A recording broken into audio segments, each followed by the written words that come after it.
Testing 1 2 3, testing 1 2 3. This is Radio Free Mormon on the air, broadcasting behind enemy lines. Tonight's episode is titled John Dehlin Makes Bold Move Against Jenn Kamp. Welcome to Radio Free Mormon. This is episode 366. Now, once again, we will be talking tonight about the bankruptcy proceedings that Jenn Kamp has instituted in Tacoma, Washington, and how those relate to the debt that she owes to John Dehlin and OSF for her defamation of them. The only debt that is in writing so far in that regard has to do with attorney's fees. There were two separate orders that were entered prior to her filing for bankruptcy back in early July of 2024. And those had to do with attorney's fees. And I think that they are up around between $70,000 and $80,000. Those two attorney's fees orders that Jenn Kamp is required, unless bankruptcy says otherwise, to pay to John Dehlin and OSF as attorney's fees to them. It's not the actual damages on the case for defamation, but attorney's fees the judge ordered her to pay because of all of her machinations and hiding evidence and making the OSF and John Dehlin attorneys do so much more work than they would have had to do if she hadn't been hiding everything and lying about it. That's basically what's going on there. Now, as you'll recall, that case had been set after the Judge Faust in Utah, had found as a matter of law that Jenn Kamp had committed defamation. That matter had been set for August of this year, 2024, for a hearing on the amount of damages that she would have to pay. In other words, how much defamation did she do against John Dehlin, and how much defamation did Jenn Kamp, do against Open Stories Foundation, and then convert that into a monetary amount, and boom, there's your damages. That amount plus the attorney's fees would be the total amount that she would owe. However, as we also know, prior to that hearing taking place, the month prior to that hearing taking place, Jenn Kamp had filed for bankruptcy.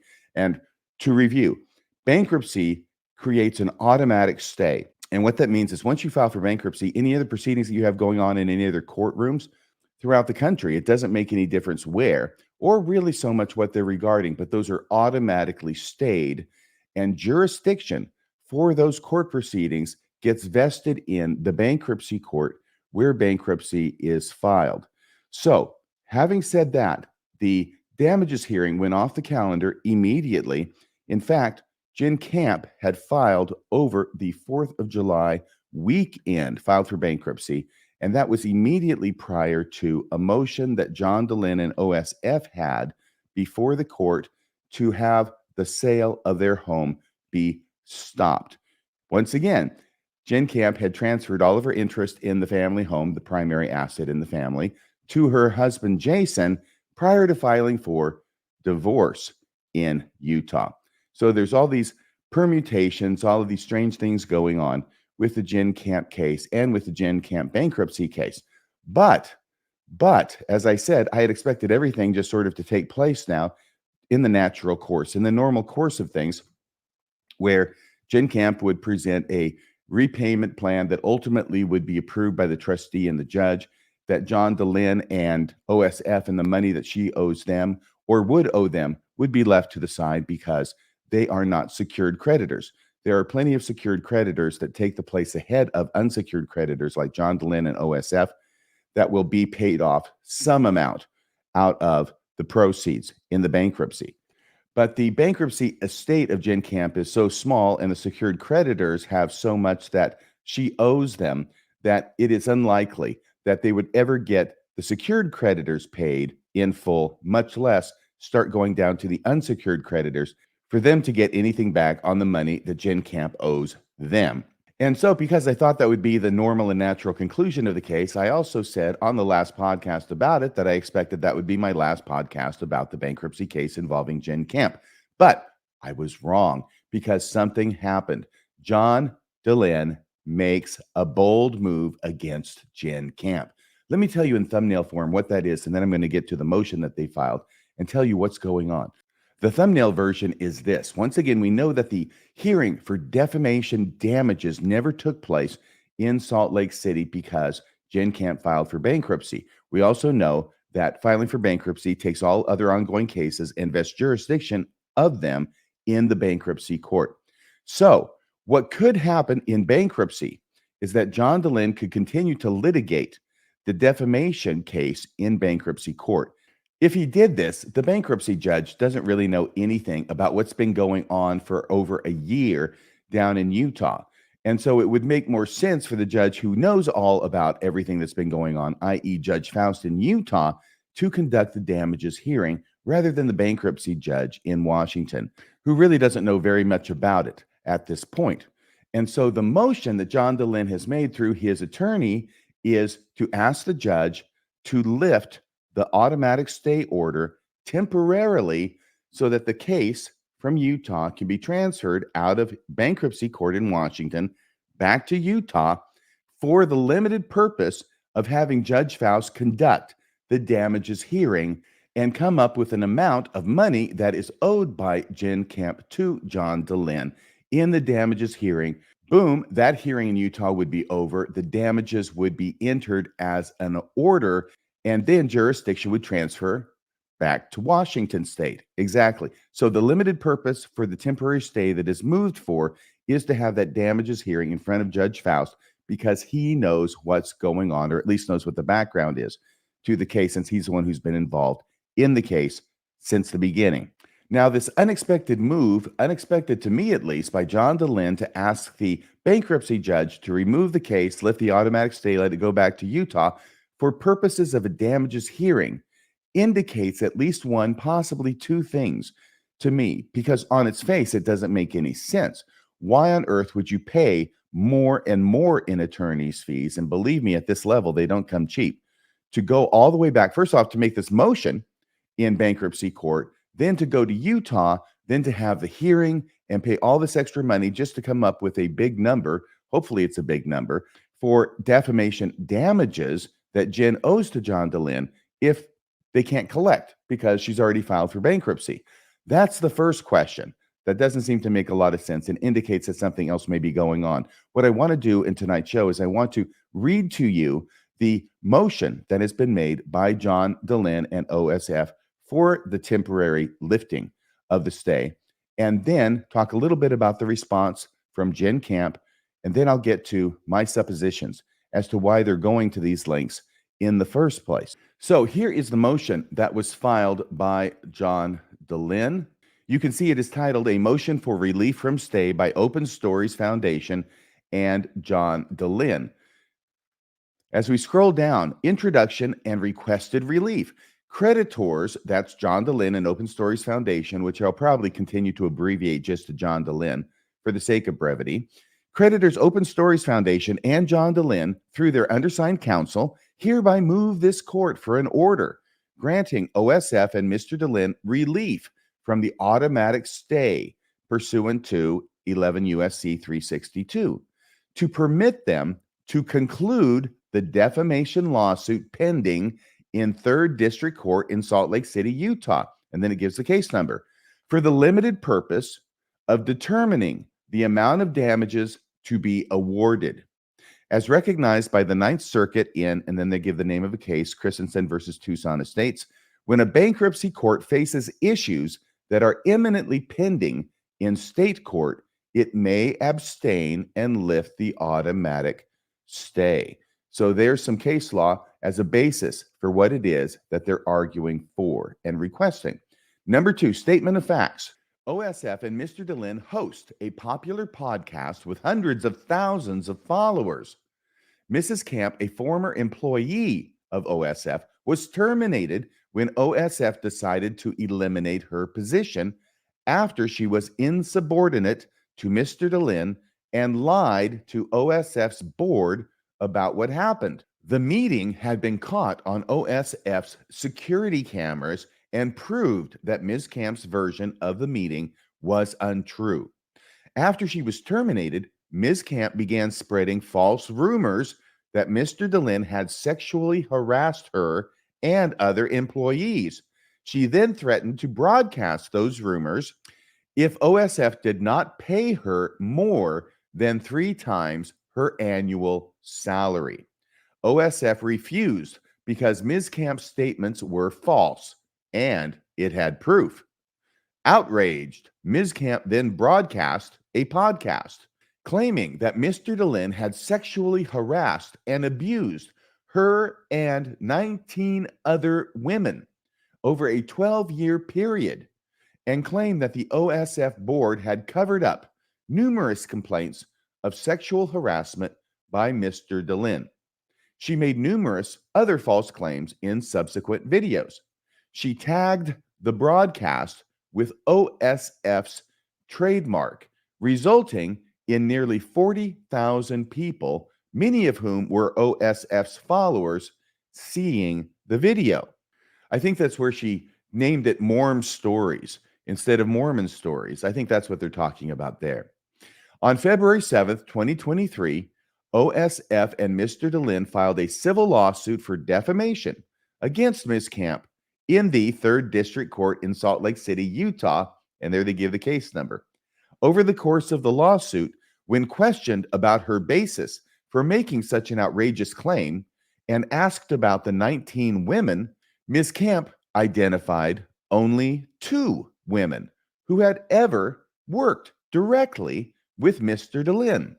One, Amy Grubbs, who testified under oath that she had never been sexually harassed and had never heard of anyone else being harassed while she was the office manager.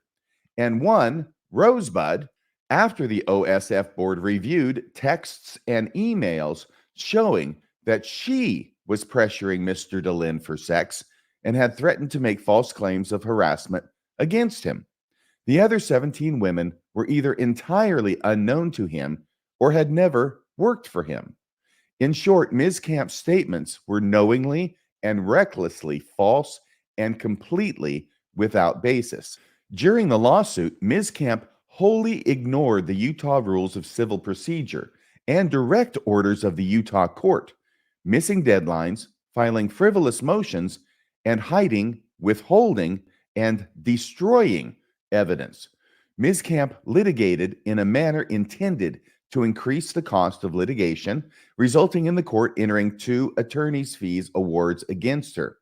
The first attorney's fees award was entered because Ms. Kamp filed the same motion seeking to add counterclaims 3 times, even after the court told her to stop filing such motions. The court set the fees in the amount of $12,966 and warned Ms. Kamp that it was on the verge of finding her to be a vexatious litigant due to the number of frivolous filings she had made. So there's that $12,966 attorney's fee award that the court levied against Jenn Kamp. And that was the first of the 2, I believe. The second fees award, here it is. The second fees award was entered because of Ms. Kamp's significant misconduct during discovery. The Utah court found that she lied in her discovery responses, including discovery responses that were verified under oath to hide the existence of evidence. That's a nice way of saying she committed perjury. When the evidence was uncovered, Ms. Kamp then refused to produce it, resulting in 2 motions to compel the production of evidence. The court twice ordered her to produce documents that she refused to produce and ultimately claimed had been destroyed. After a long evidentiary hearing showing the history of Ms. Kamp's lies about the documents and that she was aware of her obligation to preserve when the documents were selectively deleted, the court not only awarded OSF and Mr. Dehlin the fees they had incurred to deal with Ms. Kamp's discovery, misconduct, and spoliation, but it also entered an order striking Ms. Kamp's answer and affirmative defenses and directing judgment to be entered in favor of OSF and Mr. Dehlin.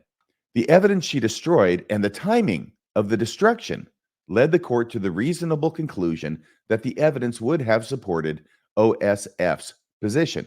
Well, of course it would have, because otherwise, why would Jenn have destroyed it? And that without it, OSF could not have a fair trial. Importantly, during that hearing and others, the Utah court indicated on the record that it was having trouble believing anything Ms. Kamp said because of how often and conveniently her version of the facts changed.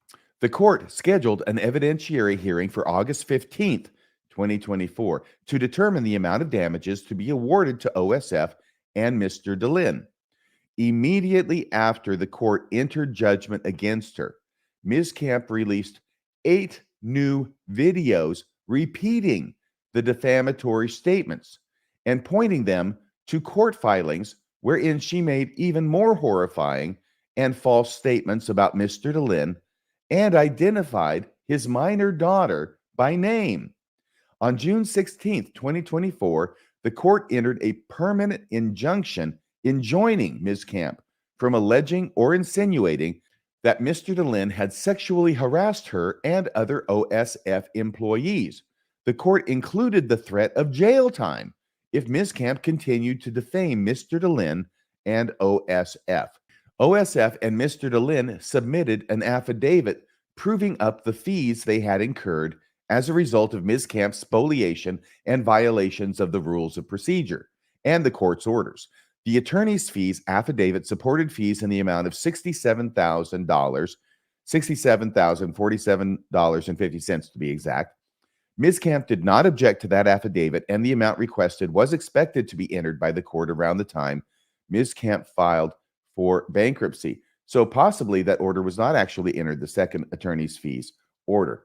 The only remaining issues to be resolved by the Utah court is to determine the amount of damages to be awarded to OSF and Mr. Dehlin and set the amount of their attorney's fees award. So apparently it was not set earlier. The first one was, but not the second larger attorney's fees request. Statement of issue: whether this court should grant OSF, and that's to the bankruptcy court, remember, whether this court should grant OSF and Mr. Dehlin relief from the automatic stay for the limited purpose of allowing the Utah court to determine the amount of damages and attorney's fees to be awarded to them. Analysis: the Ninth Circuit has recognized that when a bankruptcy court faces issues that are imminently pending in state court, it may abstain and lift the automatic stay. And there they cite to that case again. Abstention is governed by this section of the USC and can be either permissive or mandatory. In this case, it's obviously permissive. In other words, it's not required that the court do it, but the court can do it if the court wishes to. It's permissive, which authorizes permissive abstention. And this abstaining, this means that the bankruptcy court is abstaining from hearing this part of the case, which is in front of bankruptcy court, because bankruptcy court automatically gets jurisdiction over everything as soon as it's filed and the automatic stay is issued. So I think that's why they're calling it abstention, which authorizes permissive abstention. States in relevant part, nothing in this section prevents a district court in the interest of justice or in the interest of comity with state courts or respect for state law from abstaining from hearing a particular proceeding arising under Title 11 or arising in or related to a case under Title 11. The Ninth Circuit has provided guidelines for consideration by bankruptcy courts to determine if permissive abstention is appropriate. The factors a bankruptcy court should consider in deciding permissive abstention are, I think there's 12 of them here. 1, the effect or lack thereof on the efficient administration of the estate if a court recommends abstention. 2, the extent to which state law issues predominate over bankruptcy issues. 3, the difficulty or unsettled nature of the applicable law. 4, the presence of a related proceeding commenced in state court or other non-bankruptcy court. 5, the jurisdictional basis, if any, other than 28 USC. 6, the degree of relatedness or remoteness of the proceeding to the main bankruptcy case. 7, the substance rather than form of an asserted core proceeding. 8, the feasibility of severing state law claims from core bankruptcy matters to allow judgments to be entered in state court with enforcement left to the bankruptcy court. 9, the burden of the bankruptcy court's docket. 10, the likelihood that the commencement of the proceeding in bankruptcy court involves forum shopping by one of the parties. Let's read that again. Number 10, the likelihood that the commencement of the proceedings in bankruptcy court involves forum shopping by one of the parties. That could seem to apply. 11, the existence of a right to a jury trial. And 12, the presence in the proceeding of non-debtor parties. Unlike mandatory abstention, a court can apply discretionary abstention even if fewer than all of the factors weigh in favor of abstention. A review of the foregoing factors leads to the conclusion that permissive abstention is appropriate in this proceeding. Once again, this is the motion by John Dehlin to ask the court to allow for this abstention to take place so they can go back to Utah and have the damages hearing in front of Judge Faust. Number 1 was the effect or lack thereof on the efficient administration of the estate if a court recommends abstention. Clearly, the Utah State Court litigation has been intensely litigated. The Utah court has made numerous rulings and is intimately familiar with the parties and the claims being asserted and is prepared to immediately rule on the issue of damages. It is likely that a determination of the amount of damages could be issued within 30 to 60 days of this court granting relief from stay. Conversely, it would likely take several months or longer and require considerable resources from this court to resolve the claims of OSF and Mr. Dehlin. In other words, it'd be a lot quicker to do it in front of Judge Faust in Utah, since he knows everything that's been going on, than it would to start from scratch and get the bankruptcy judge up to speed on everything that's been going on. Unquestionably, the Utah State Court is the most efficient forum to resolve the determination of the amount of damages to be awarded to OSF and Mr. Dehlin. The prompt determination of the damages to be awarded to OSF and Mr. Dehlin will assist with administration of the pending Chapter 13 case. Okay, that makes sense. Number two, the extent to which state law issues predominate over bankruptcy issues. The only remaining issues to be resolved by the Utah court are the amounts of damages and attorney's fees to be awarded to OSF and Mr. Dehlin on account of their claims for defamation and as a result of Ms. Kamp's violation of the court's orders and the Utah Rules of Civil Procedure. The determination of this issue is exclusively a state law issue that does not implicate bankruptcy issues. Moreover, the Utah State Court judge is uniquely able to determine the appropriate amount of fees for misconduct that it witnessed firsthand. Good point. Number three, the difficulty or unsettled nature of the applicable law. Respectful of this court, the Utah court has considerably more experience adjudicating defamation claims arising out of Utah state law and is in the best position, a unique position, to enter attorney's fees for misconduct that it witnessed firsthand. Number four, the presence of a related proceeding commenced in state court or other non-bankruptcy court. The Utah state litigation has been pending since February 7th, 2023. The Utah State Court is prepared to immediately rule on the issue of damages and attorney's fees to be awarded to OSF and Mr. Dehlin. Number five, the feasibility of severing state law claims from core bankruptcy matters to allow judgments to be entered in state court with enforcement left to the bankruptcy court. Again, the only remaining issues to be resolved by the Utah court are the amounts of damages and attorney's fees to be awarded to OSF and Mr. Dehlin. Once that issue has been resolved by the Utah court, the claims of OSF and Mr. Dehlin can be administered in this court, the bankruptcy court, through this Chapter 13 proceeding. Number six, the likelihood that the commencement of the proceeding in bankruptcy court involves forum shopping by one of the parties. Remember, that caught my attention earlier. OSF and Mr. Dehlin are mindful that this court has previously ruled on the Chapter 13 trustee's motion to dismiss or transfer and found that venue is appropriate in this court. Still, it cannot be ignored that for the past 2 years, Ms. Kamp engaged in abusive litigation tactics in the Utah State Court litigation. The Utah court found that Ms. Kamp repeatedly filed frivolous motions, withheld and destroyed evidence, and made inconsistent statements to the court. That's a nice way of putting it. The Utah court awarded OSF and Mr. Dehlin attorney's fees, finding that OSF and Mr. Dehlin had expended significant sums trying to obtain evidence that Ms. Kamp actively concealed and then spoliated. That means destroyed, folks. Frustrated with Ms. Kamp's conduct, the Utah court finally entered an order striking Ms. Kamp's answer and affirmative defenses and directing judgment to be entered in favor of OSF and Mr. Dehlin. Once again, I need to underscore how remarkable and unusual this course of conduct was by the judge. And the only reason he did this, he gave Jenn Kamp every possible chance he could. But when she refused to follow his orders, and then instead of producing the evidence that he had multiple times ordered her to produce, she destroyed it, he had no choice left but to strike any of her defenses and order that she had committed defamation, which is what he did. It also awarded OSF and Mr. Dehlin the attorney's fees they incurred as a result of her misconduct. Against this backdrop, it is reasonable to conclude that Ms. Kamp elected to file her Chapter 13 bankruptcy in this court in Tacoma, Washington, seeking a friendlier forum to conclude the Utah State Court litigation. Yeah, you think? Such forum shopping should not be permitted. OSF and Mr. Dehlin have expended considerable resources in the Utah State Court litigation. The Utah court has made numerous rulings and is prepared to immediately rule on the issue of the damages and attorney's fees to be awarded to OSF and Mr. Dehlin.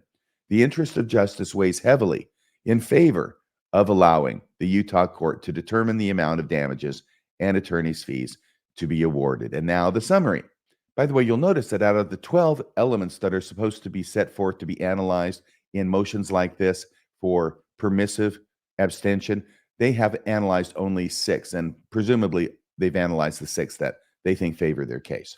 Now for the summary. Relying upon 28 U.S.C. section 1334 sub C sub 1, the Ninth Circuit held in Christensen versus Tucson Estates, Inc., that when a bankruptcy court faces issues that are imminently pending in state court, it may, that's the permissive part, it may abstain and lift the automatic stay.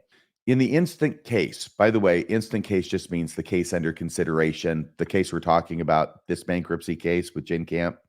In the instant case, allowing the Utah court to determine the amounts of damages and attorney's fees is the most efficient use of judicial resources and will benefit the administration of this bankruptcy estate.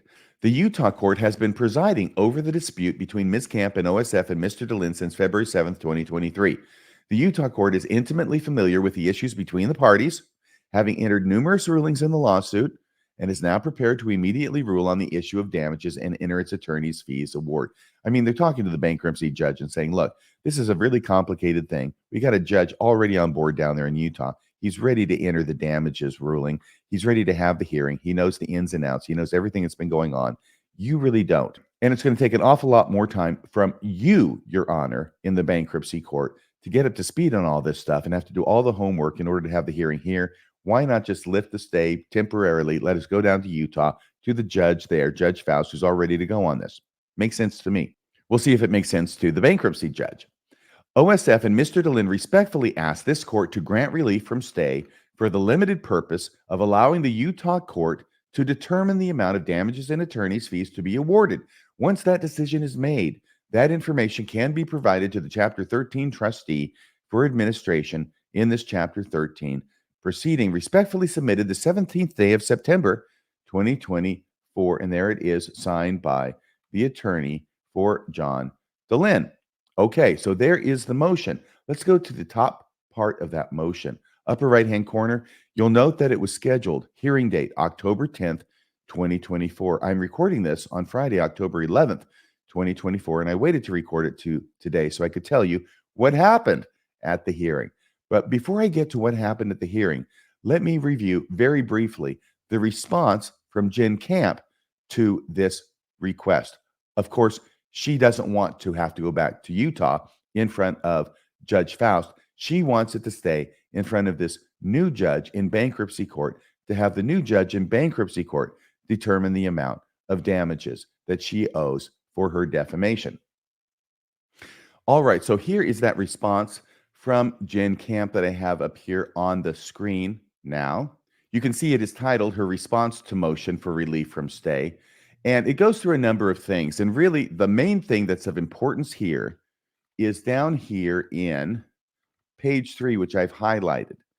They state the only thing material to OSF and John Dehlin's motion that are related to debtors, that's Jenn Kamp's bankruptcy case, is their proofs of claim, which have not been objected to in this case.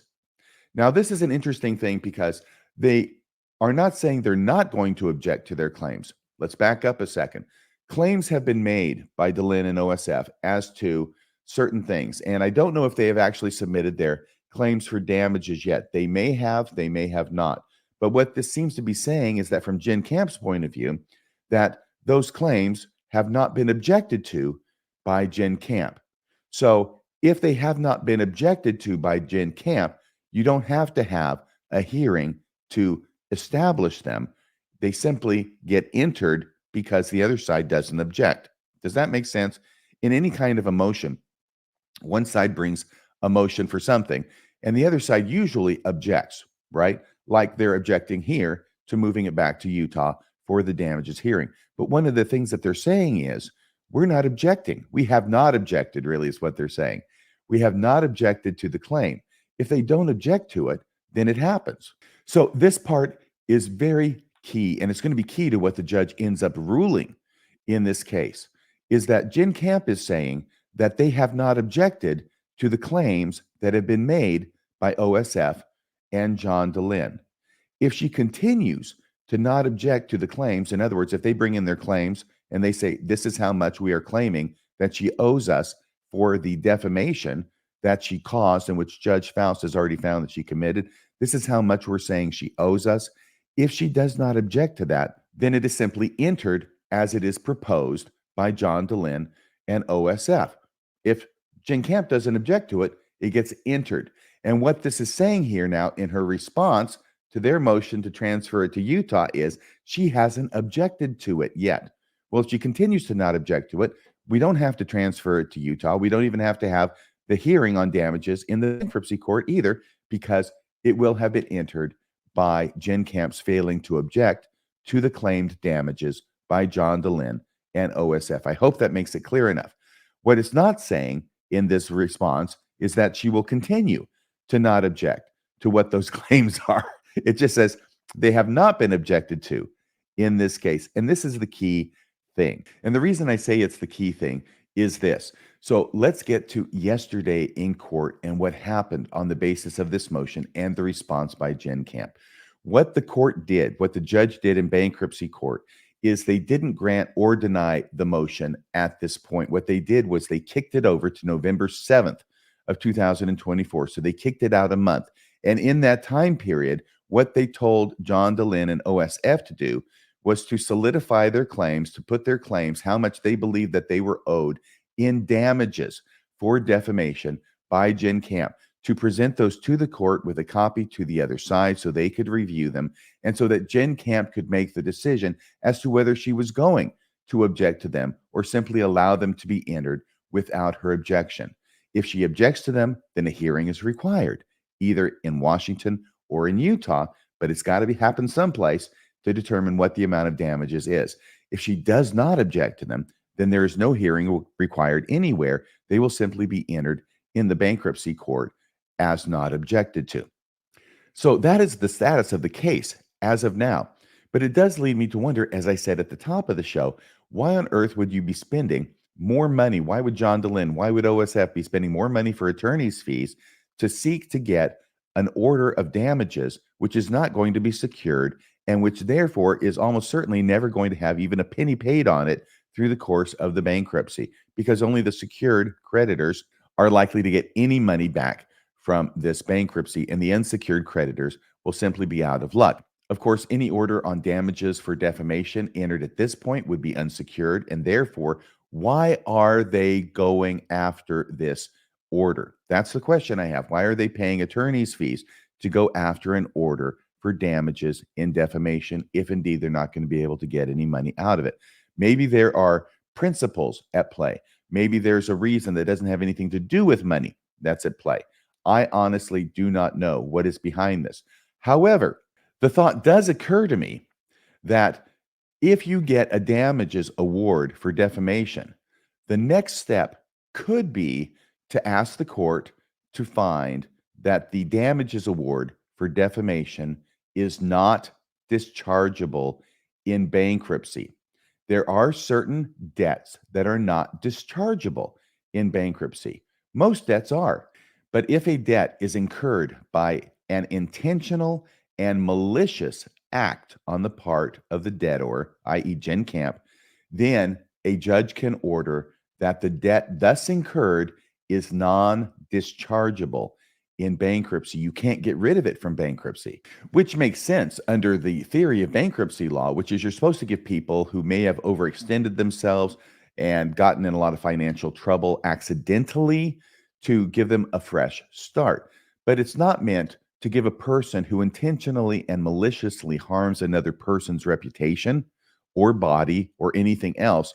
It's not meant to allow a person like that to discharge the debt that they incurred by being intentional and malicious. No, that's why the law is that intentional and malicious acts do not get discharged in bankruptcy. So I'm thinking that after John Dehlin gets an award for damages in the defamation case, there may be a subsequent motion made to the bankruptcy judge to have this award of damages be declared non-dischargeable in bankruptcy.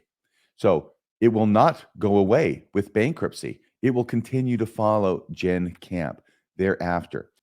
So the number two thing that this could present in the future, once again, I want to stress I don't have any inside information about this. I'm simply looking at this from an outsider's perspective, trying to put two and two together as to why this is going on with this motion by John Dehlin in the bankruptcy court.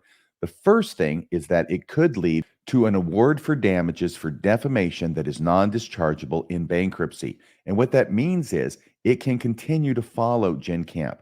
John Dehlin and OSF can continue to follow her to try anything they can to collect on that debt even after her bankruptcy is over. Because if it's non-dischargeable, now it's outside of bankruptcy and it lives on, you see. It's not terminated like all the other debts in bankruptcy court, regardless of whether you get paid back and how much you get paid back. This lives on beyond it. It is not dischargeable in the bankruptcy court. So it will continue to live on. They can do whatever it is they want to or they need or they feel is appropriate to try and continue to collect on that debt from Jenn Kamp. The second thing that could be going on is that Jenn Kamp's husband possibly could be on the hook for some or all of this defamation damages award. Now, I don't know what the law is as far as divorce and community debt and community property is in Utah, but if it's anything like this state in which I practice, there is community property, community assets, and community debt. And community assets mean that any property that is acquired by a husband and a wife during the course of their marriage is owned by both of them. Now, there are exceptions to every rule, but this is a very, very strong rule, and the presumption is for community property. So any property that is acquired by either of the couple to a marriage during the course of the marriage, generally going to be considered community property. Any debt, on the other hand, any debt that is acquired by either one of the parties to a marriage during the course of the marriage is going to be considered to be community debt. Now, community property, we generally know what that means. Community property means what's mine is yours, what's yours is mine, right? And the way it is sometimes defined isn't that you own 50% of everything and I own 50% of everything. No, you own 100% of everything and I own 100% of everything. That's what community property is. So when you look at debts that are acquired during marriage, those can be called community debts and usually are, which means that regardless of whether the husband or the wife is the one who incurred that debt, it is the community that owes 100% of that debt back. So it could be that the husband, if the law is similar in Utah, that the husband, Jason, could still be on the hook for some or all of any defamation damages award under that theory. I don't know if that's going to happen. I don't know if that's what's in the mind of OSF and John Dehlin and their attorneys, but there's got to be some reason that they're willing to expend even more attorney's fees pursuing this motion to transfer the case temporarily to Utah to determine damages on the defamation case. And as I say, what is now going on is that the parties have been given 1 month by the judge until November 7th of 2024 for John Dehlin to put in writing and prove up the damages that he believes that he has suffered as defamation from Jenn Kamp, and then for Jenn Kamp to decide whether she wants to object to those damages or not. And I think we've gone over that before. If she doesn't object, they get entered without objection. If she does object, there has to be a hearing somewhere, and on November 7th, it'll be back in the judge's lap in bankruptcy court in Tacoma to decide whether she wants to allow it to go back to Utah to be determined on the damages by Judge Faust there, or whether she wants to have that circus in her own court in bankruptcy court in Tacoma. So that is an interesting development, I believe. And I will continue to keep an eye on things there and report to you what happens as far as this goes. So thanks so much for watching tonight. Please hit like, please hit subscribe. Thank you to all my wonderful donors who have reached out and made a donation at radiofreemormon.org. Thank you so much. Your donations keep Radio Free Mormon broadcasting behind enemy lines. If you have not yet made a donation, could I ask that you go to radiofreemormon.org and make a donation today? $5 a month is all I ask. $10 a month, whatever you can afford, and a recurring monthly donation is optimal. Thank you again so much for your donations. Well, that's about all for tonight, everybody. Until next time, this is Radio Free Mormon, signing off the air.